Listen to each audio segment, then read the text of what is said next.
We're joined today by two giants of the flexible workspace industry, Zach Douglas, co-founder and CEO of Orega, and John Williams, Chief Marketing Officer at the Instant Group. So thank you both very much for joining us.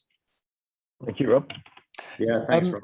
There's a lot to discuss today. And firstly, we wanted to bring some extra detail and context to the Orega Future of the Office report, which launches this week.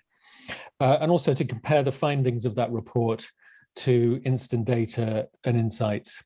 In addition, and also to get a sense of where we're at in the market in the UK and how we're faring compared to other global markets as we head into the autumn. So lots to get into. Firstly, I think it's important just to point out that the report and the research within it was fully independent, not carried out by Orega. We commissioned a third-party pollster called Survation. The sample size was very big, 2,000 employees of 500 employers. So really robust sample size, not Orega customers, to be clear, people who are making real decisions about their workspace day in, day out. So the data is recent, fresh, and reliable. Okay, so let's get into it then. Looking at the report itself, one of the first things that one notices is the significant change for working habits around what the so-called hybrid working. So prior to the pandemic, 72% of our employees said they were in the office every day. That's now 28%, with 53% saying they'll probably work from a mixture of home and the office, normally 3 in the office and 2 at home. Zach, it would be great to get your thoughts on that to kick us off, and to bring a little bit of context to that, and also, is that something new for the flex industry? Thanks, Rob. Yeah, I think to be honest, the flex industry has been largely hosting hybrid workers for many years. I think the days of being able to arrive in any flex office and see 100% of the occupied desks actually occupied on any given day is long gone. I think probably we were seeing people working, 3 days, 4 days a week anyway from flex space. I think typically we'll have the kind of businesses that have moved into our spaces are probably people who are less bothered about hours served and more bothered about productivity and profitability, and have already understood that it's not about simply turning up. So I think we probably, whilst obviously we've seen a huge vacuum over the last 18 months as various lockdowns have been inflicted on us, but I think beyond that, the return to work, as I'm seeing it, broadly looks like what I recognised before, to be honest. And look, actually, I agree with this. And I was on a call with I was interviewing 10 heads of real estate for a round table before this call. And this is their challenge, right? But this has been a challenge for 4 or 5 years. They've got Tuesday, Wednesday, Thursday occupancy at around 60, anywhere between 60 to 80% now. And staff are actually keen to be in. They're trying to manage safety and secure protocols around that.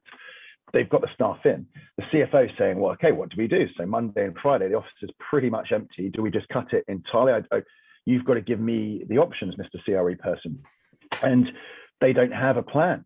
They're not used to surge demand. So the initial plan is, well, we'll lean on flex. We'll try and take some bit of flex space here and there, and we can fill out our portfolio with that and get our staff in there to minimize the risk. But this hump day, this kind of surge demand, makes the procurement of real estate much harder than it needs to be. And it's going to be a mentality shift. It's more HR, technology, and CRE working together to solve this issue, because you've got to incentivize people to come in. You've got to be creative. Don't tell them to come in, because that's not going to work in this day and age. But figure out, if you want staff to come in Monday, Tuesday, Wednesday, or give them different locations at the end of the week in a different flex location, you've got to either gamify it somehow, or make it, incentivize it, or make it really interesting for staff to do it. But I don't think that is a significant issue. I think that's an exciting possibility. Did you find, Rob, that because part of the challenge is also that with people coming in and out of office space, and I guess for you, John, in your conversation with these heads of real estate, collaboration is the key reason for having people in an office, presumably, rather than watching them carry out their daily tasks, which perhaps is traditionally what the office was used for in an administrative role. But I think now with people, needing to come into the office to collaborate, it's almost more important that rather than spreading your workforce across 5 days, if they are coming in 3 days, then they kind of all need to come in 3 days and work. Otherwise, you're not getting the benefit of that. What do they think about that? Well, I just jumping in again too quickly. I think your report summarizes the collaboration issue well, and it's Microsoft have got the evidence too to back this up. It's been the degradation of those relationships. So Microsoft data was looking at emails and Teams chat between departments. So within your linear team, people have done quite well to manage the Zoom experience and to keep on talking day by day. Cross-pollination of ideas and speaking to different departments and trying to pull them together is degrading over time. The evidence is there from Microsoft. We've all felt it, that kind of energy seeping out of the market a bit. And if you're in a sales job or any form of networking, I mean, Zach, you did this for years before Orega, you've got to go out and meet people and have a relationship with them and spend time with them. That doesn't happen virtually, sadly. And however much you try and manufacture it, it doesn't. You need serendipity, you need to bump into people to chat and to talk about sometimes about anything other than work, right? To actually form a relationship. Exactly. And that raises a number of questions around workspace design, which we'll come on to as well. I think the Tuesday, Wednesday, Thursday point is very well made. Do we think that people are happy to go into a kind of open space style, hot desking style environment with a locker, which would therefore presumably enable companies to downsize their real estate? Or do we think that people are a little bit more territorial and actually they like their own desks? So in spite of the fact that they might not be occupied Monday and Friday, that doesn't really have too much of an implication for reducing real estate footprints. What's your thoughts on that, John? I think it's a very good point. Some people are very adept at being agile and just living their life out of a bag with a laptop. For others, that is quite an imposition. Again, speaking to heads of real estate in America, it is still non-negotiable. You have a desk or a cubicle in your area. And these global heads of real estate are saying we've got a real problem in the US. They don't want to come back into the office. If they do, they want a desk, and it's their desk. Yeah. And they're saying, how can we possibly solve this if you want to only come in 2 days a week? They've got this, they're in a total bind. And also what's quite interesting though, which is the broader point, is the kind of the balance of power has shifted in the States. They're calling it the kind of the big employment gap. It's a real issue. For the first time in US history, employees are more powerful than the employers. There's about 1 million job vacancies in the UK too. Employees can say, actually, if you want asking me to do 5 days a week in a location I don't want to be in, I'm not coming in. You've got to give me choice. You've got to give me options, or I'm going to vote with my feet. So I would argue, Zach, it's up to the flex industry to kind of fill in the gaps here, or more than that, provide real options to give employers the opportunity for staff, the choice for staff to do what they want, where they want it, how they want it, right? Because they can have their fixed office hub, their central lease maybe. Flex can fill in all those gaps around it to give your staff the choice they want. I mean, that's an interesting point, because certainly we found, didn't we, that within our survey that people they're very territorial and they want their own space, which I think is, but I think if you look within the flex world, people are more used to, I think as you described it, John, turning up with their laptop and just dropping down. And I think that's something, certainly, I know in my 20 years I've been running Orega, that's pretty much how I've operated. And as a business, we have a number of quiet areas, an open plan. Yet any seat that's available is available for anyone to sit down, log in and work. And I just think that's something that I've always done, even before my time in Orega, but most certainly since I've been at Orega. And I think there's going to be a difficult, there's probably a difficult transition to happen as you rightly say, John, because at the moment, the power definitely sits with the employees. And I think anyway, if you want good productivity, the power should always sit with the employees, because you need employees to be happy rather than forced. Otherwise, the output of what they're going to do is not going to be at the quality that it could be. So I think that's an important point.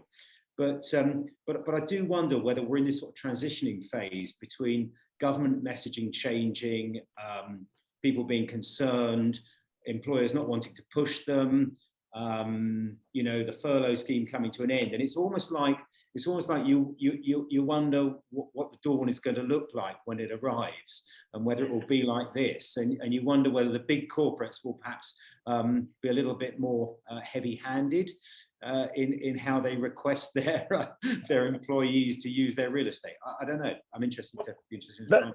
That's a theme. I mean, that's an interesting theme, Zach. I can answer that in one of two ways. Is, that there is the public pronouncements from the big organizations who are saying, look, you're all free to do as you will, remote work, and all the rest of it. I think, or maybe I know, behind the scenes, businesses are a lot more concerned about this than they're saying they are publicly. Right? Behind the scenes, as I say, they're worried about the degradation of networks. They're worried about employee wellness. They're worried about being able to make sure the integrity of their brands. Like, do people feel part of a business if they're not together all the time? Now, that works for some firms, especially very highly technology-enabled businesses. But Instant, for example, we've got 70 people in today because we want to feel part of something. We enjoy feeling part of something, and we're an SME really still growing, and we want to bring people together to feel part of a business. So from what I understand, there are a lot of businesses who feel that way, who want their employees to feel part of something. And without being too long-winded, the second half of that answer, you touched on productivity, and it's been mentioned again and again as one of the key measures that we should worry about to come out of this. Are we being productive? Now, we were productive during lockdown because everyone, I think, was worried about their jobs, worried about the economy, and they worked and they knuckled down. Yeah. Now we're out of that phase, hopefully, and we're looking at a different phase of the pandemic. I think the foot has come off the pedal. There is a lack of energy in the economy somehow, and there's a lack of energy in business. We're looking at the wrong productivity measure. Workspaces shouldn't be about doing more stuff and more, increase GDP, increase output. Productivity should be based in a workspace around doing things differently and thinking differently and innovating and creating. That's why people come together. That's why we agglomerate in different areas like Shoreditch, Roundabout, whatever. Creative people come together to be productive and think differently. And that can't be measured by number of emails sent in a day. That is measured by coming up with wonderful new things that drive real change. Do you know what I mean?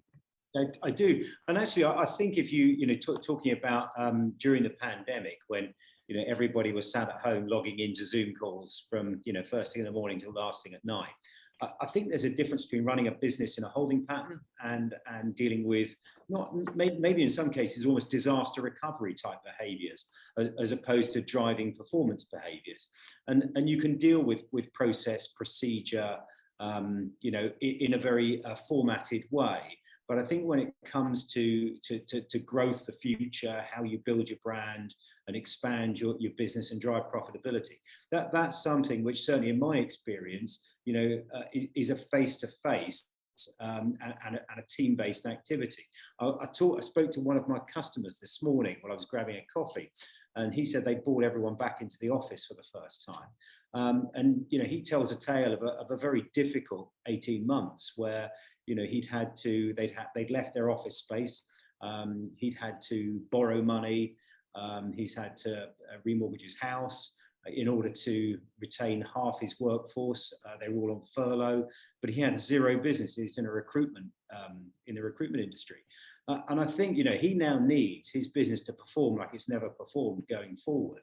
And I think that's interesting, because I think with a lot of times in business, people aren't very honest about where their business is and how it's performing. Everybody puts on their best, their best game face and tells everybody it's brilliant.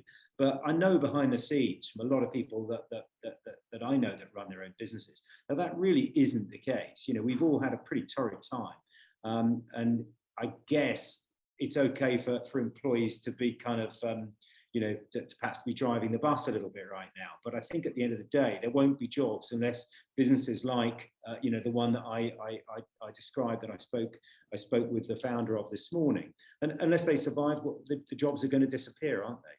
And I think that's a challenge. I think that's a really interesting point, that as I think everybody accepts that the balance of power is more employee based at the moment, but people do have very short memories typically, and once we transition into a different phase, my own personal view is that I think that there will be more of an equilibrium in that balance of power, not least because if you're young and you're starting off in your career, that face time with more experienced, more senior people, that sort of either formal or informal mentorship, if that's a word, is vital for career development. And actually, it comes out in our survey. 67% of employers said that they felt it was vital for career development and training for everybody, but presumably their younger people in particular, and that the office played a key role in that.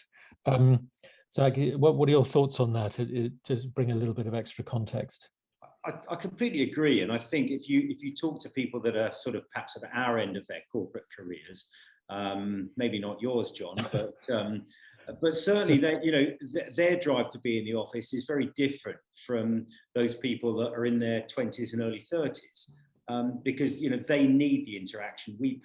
Some of us don't need it so much because we've been through it all. We have the skills that we require, and we're able to work on our own broadly within the roles that we have where possible. But I think if you're a graduate, if you're someone trying to make their way in a business, that lack of watching somebody else do it and hearing what people say in a meeting and how they conduct and have one is a vital skill. And also, I think the other bit that's perhaps missed in it is that for the younger generation, their social life is largely based around about the office and what they do after work and seeing friends. And I think that's a bit which isn't really allowed for within the whole corporate real estate discussion, that some people need to be there because that's how they meet people and interact and socialize. John, is that true for instance? Look, the example I was going to give, I'd say 100% for instance, but for any business, there's a layer of humanity of kind of behavior, and I think it's almost down to sensory perception that face to face you need it. You need to be around people to read their signals, how they're feeling, to maintain energy, almost have a bit of anxiety, a bit of adrenaline in the room, to have all these things, because there is personally, I think there is a sterility to Zoom and Teams, and you can hide behind the screen to a large degree. And I think I would say to anyone of any age, if I was to say to a young B2B salesperson, got to build your network, you've got to be out there and you've got to meet people and find out what are their triggers and listen to them and talk to them about anything. Right? But when you're on Zoom, there is a certain focus whereby for that hour, you're going to speak about a certain topic and there will be an agenda. You'll hang up and go make yourself a cup of tea. That's what I mean by the sterility of it. It lacks energy, and the office imbues us with it. But that was going to be my point actually, around the office space. What does it enable? It's a different environment from the one you have at home or the gym. It can be a place you go in to do a multitude of different tasks, but it's going to be work focused. The office to me as a term reminds me of kind of post-industrial 9 to 5, 5 days a week type approach, which we grew up with. I do think everyone's approach and view of the office has evolved. We now want to go back for certain reasons, which differ from person to person, but it's to find a place for work. It's not to think about it that the office that we have to turn up to and we're prescribed to do so contractually. We're now looking for a different environment for the one we've been stuck in at home for maybe 18 months and want to do something different. And I mean, that sounds like I'm just talking about grammar and verbiage, but I think it's quite a pronounced difference between the two. And that's certainly borne out in the survey. I'm just looking at some of the stats. Clearly, it's not a place to complete administrative tasks. That's clear. And it seems that there's this slight tension, and Zach, it'd be great to get your thoughts on this, between the desire to collaborate and the desire to have privacy and peace and quiet. in order perhaps to get some of those more traditional tasks done. And we come back to the word choice. And it seems to me that, well, most providers now, and certainly Orega, spend a lot of time and effort catering to those two perhaps slightly competing needs, giving a choice of workspaces. So Zach, it'd be great to get your thoughts on that and what Orega do to that regard. Well, certainly, I mean, I think pre the pandemic and definitely during the pandemic, we'd already started looking at alternate workspaces within the environment. So I think the days of, certainly in our industry, where you would have a highly cellularized building with a rabbit warren of corridors, that you would enter, say hi to the receptionist, and then wander off down the corridors to find your room and your specific desk. I think those days are pretty much behind us. And I think people want to be able to come into the space, interact with it, with the people in it, go and find different work points for different functions, and perhaps also end up at their desk for some hours during that day as well.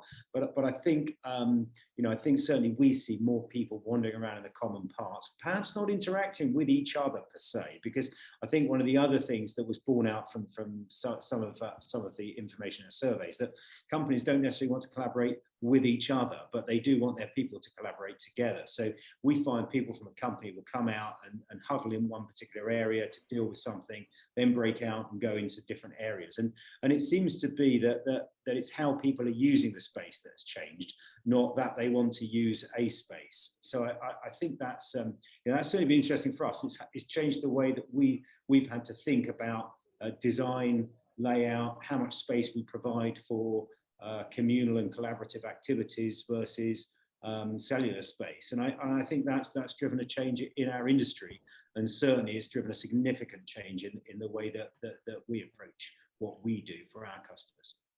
One question for you, Zach, off the back of that though, which I keep on hearing from CRE guys, is if we as the flex market are going to provide more and larger opportunities back to corporate occupiers of space, so they can rely upon us more, especially for overflow space or anything under 200 heads, they're very happy flipping to flex. However, to enable that, we need to give them the data and the measurement of how that space is being used, tallying up cost and reflecting it back into value, because the procurement exercise for real estate is vast, right? And it's easy if you've got all your staff in one or two offices and you can see what they're doing.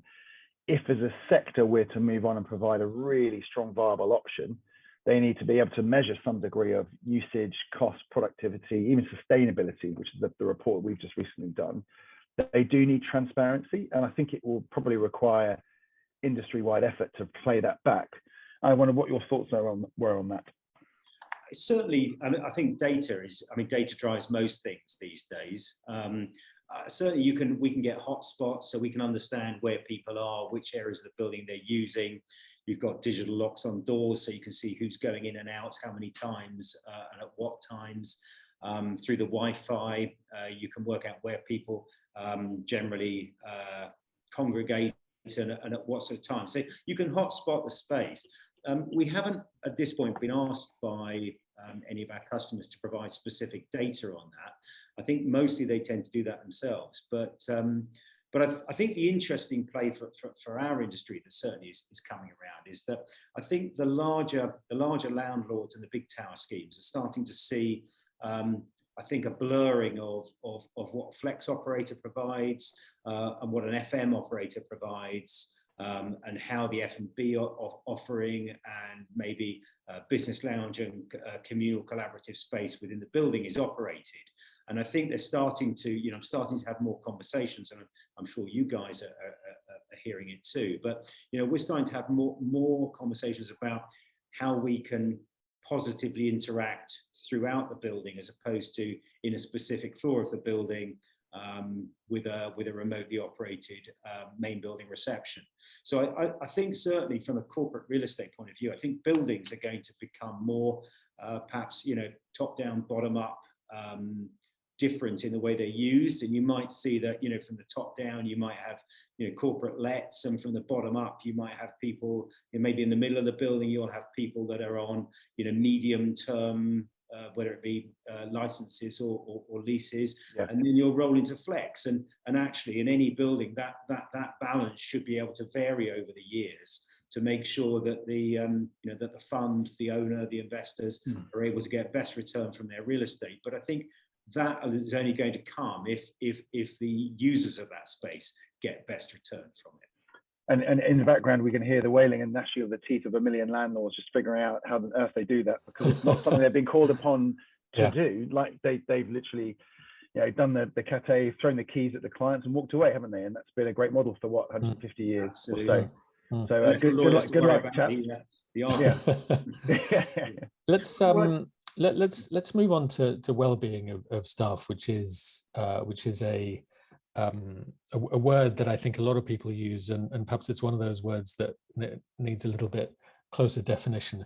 I'm just looking at some of the data from the survey, and traditionally, of course, cost and location have always been number one and number two when you talk about the drivers for choosing office space, and I'm talking about the decision makers now.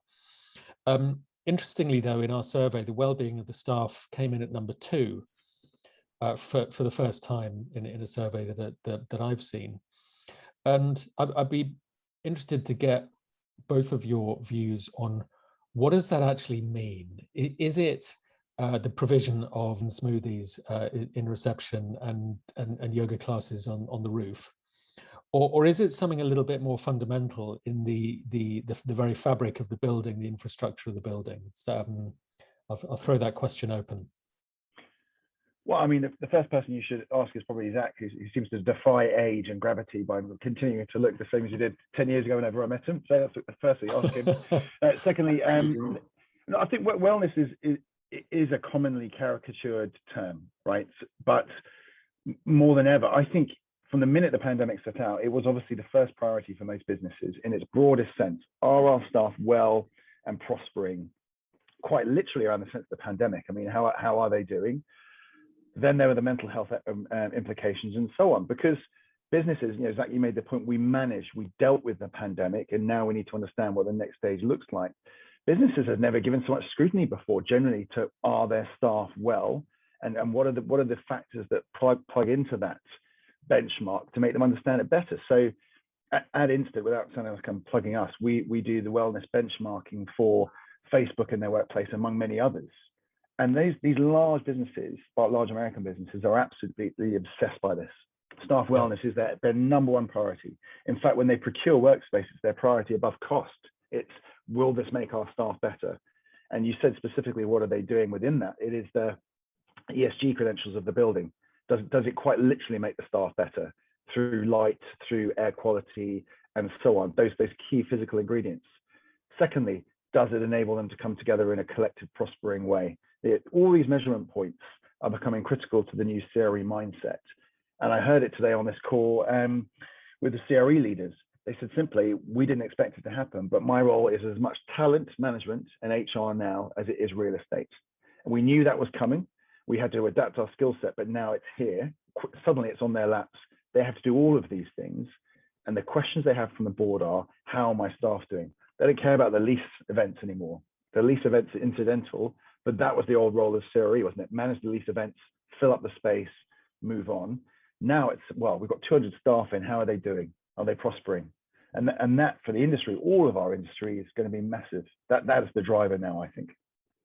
I think that's absolutely right, because the wellness of the people that work in your business has a reflection on the productivity of your business, the sustainability of it, and I think that's really important. It's no different, I guess, as running a team of sports people. You've got to make sure that they're nutritionally well looked after, their environment is right for them, and I think we've only just sort of understood and perhaps engaged with that piece, because previous to that, and I think we touched on it earlier in the conversation, that the employee-employer relationship was more sort of, you're contracted to do these hours in this particular location and this particular role, and we'd like you to do a bit more of it next year than you did last year. And I think I think we sort of moved on and understood that in order to get better performance from people need to be happier. And I think that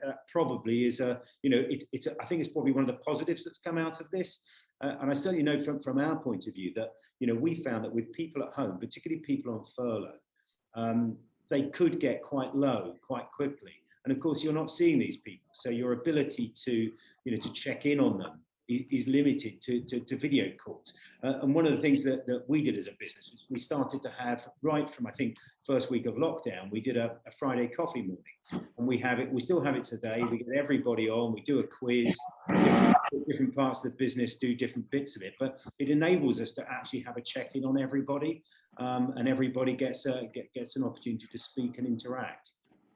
But I think, that's at a very low level, and that's an easy level of engagement. I think when you come back to the workspace, you need to know that you've got the right amount of fresh air flowing into the cellular office environment. You need to know you've got the right level of temperature controllability, and the filters on the on the fan coils have been cleaned recently, so you're getting the best from your environment. I think we've always known those things, but I think we've probably been allowed to gloss over them. But I think the pandemic has almost jumped us 5 years into the future, and we're having to react to not only making up for the gap of the last year and a half, but also the significant rolling change.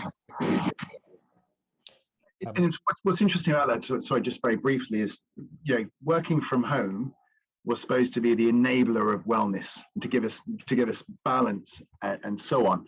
Now, the pandemic, all bets are slightly off. However, the lack of choice has been the issue for people over the last 6 months. I found people, myself included, increasingly finding working from home claustrophobic, frustrating, and limiting.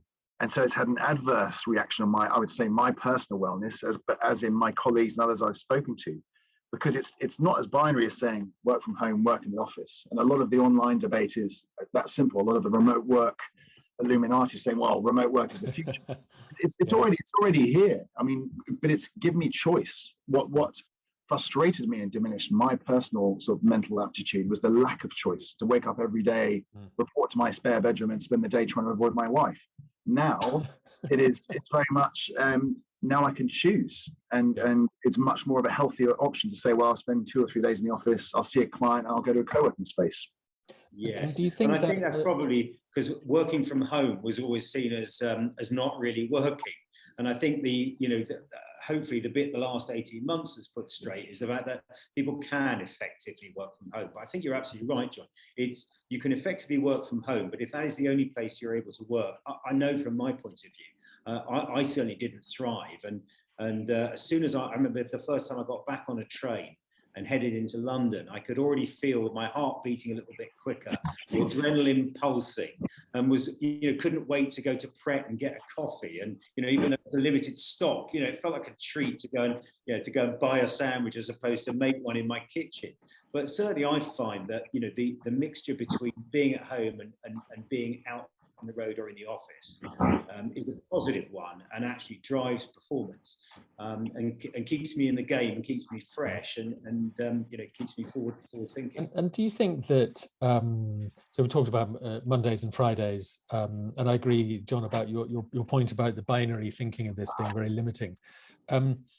This is really more of a personal opinion. We didn't ask this question in the survey, but on those Mondays and Fridays, given let's assume that a lot of people will spend Tuesday, Wednesday, Thursday in the office, do you think that people will do this so-called work near home a solution whereby they might go to a local co-working space, or do you think that they'll just be happy to work from home for those 2 days? I think about the great local co-working spaces that have sprung up in Kingston now, my hood, over the last 6 months, and they're arguably full of younger people who enjoy having that option of not doing the commute, but still want to go somewhere which isn't their flat. Just for example, I generalize for effect, but you take my point. I think that is probably the market, or indeed the entrepreneur or local businessman who wants a different type of space and wants to meet his team on a Friday for an away day, for example. Again, at the risk of repeating myself, it boils down to choice. It's not as simple as to say I'm going to work Mondays to Friday, Friday in the office. However, I do think one thing that's been slightly ignored in the debate is the contrary nature of humans. And I know how competitive, particularly people in the city are. And I think if we're all setting into this comfortable Tuesday, Wednesday, Thursday routine, there'll be a lot of people in the city who say, actually, screw that. I'm going to show my boss I'm going to work Monday to Friday in the office every day as a statement of my, do you know, and that would be the contrarian nature of humanity playing in, that some people will flip it on its head, and that will be a driver of a different type of behavior. So again, there is no one size fits all, and I don't think the rules have been defined yet. In fact, we don't even know what game we're playing yet, really, do we? And it will evolve over the next 18 months, 2 years, as we find a way back into what the workplace represents to us. I think one thing's for sure is it won't be the same as it was. But I think it's always the case that I think, you know, times evolve and change. I just don't think we've had one quite as accelerated and pronounced as this one. But I think you're absolutely right, John. I think, you know, as always with the elastic, it kind of, you know, overstretches and then bounces back, and it'll find its normal position over the course of the next couple of years. But it's I mean, it certainly is going to be challenging. And I think if you've got a large corporate real estate portfolio, you've got some thinking to do, because you're probably not going to need all of it. And if you do, you're certainly not going to need all of it where it currently is. And that's quite a challenge. It is, but as I told you, 10 CRE reps this morning, and I would say unanimously, they all said flex will be the option for us, especially over this term of time now. If we need space, latent space at either end of a lease event or similar, they've got flex options. In fact, again, being contrarian, I think one of the issues would be, and this is potentially a bit bold, but I look in an area like Southwark where we are today, and I know for a fact that a huge amount of the flex space here is all taken.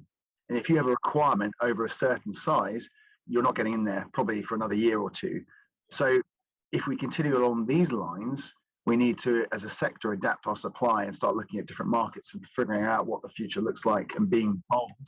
Because I do think that that may be a big inhibitor of growth for the sector, is will we have enough supply in certain areas to meet demand? But one thing I told the Flexa event is we'd already factored in the fact, ironically, that 2020 would be a wobbly year for flex supply, because we could see what was coming down the pipeline.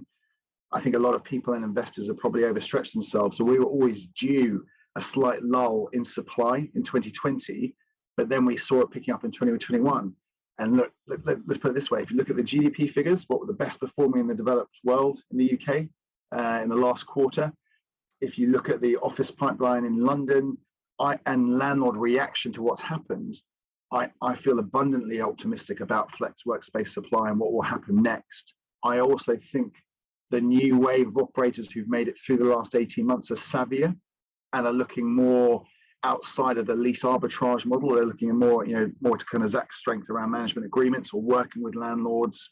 So I think we will come through this as a sector stronger.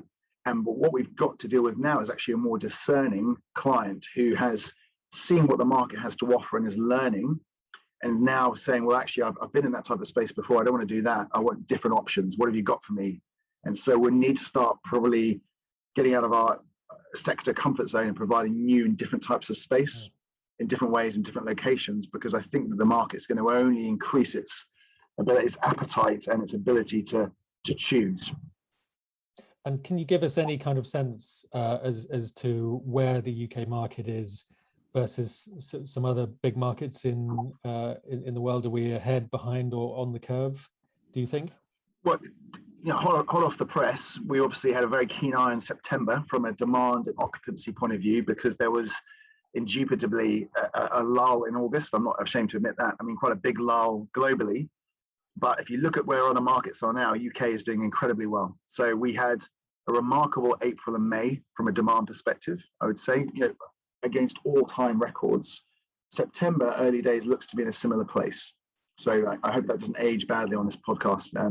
You're dialing in October, but September looks really good so far, and the requirement sizes are creeping up. So I feel very positive. Now, the US too is slowly starting to improve as they come away from Labor Day, but the UK is definitely ahead of them.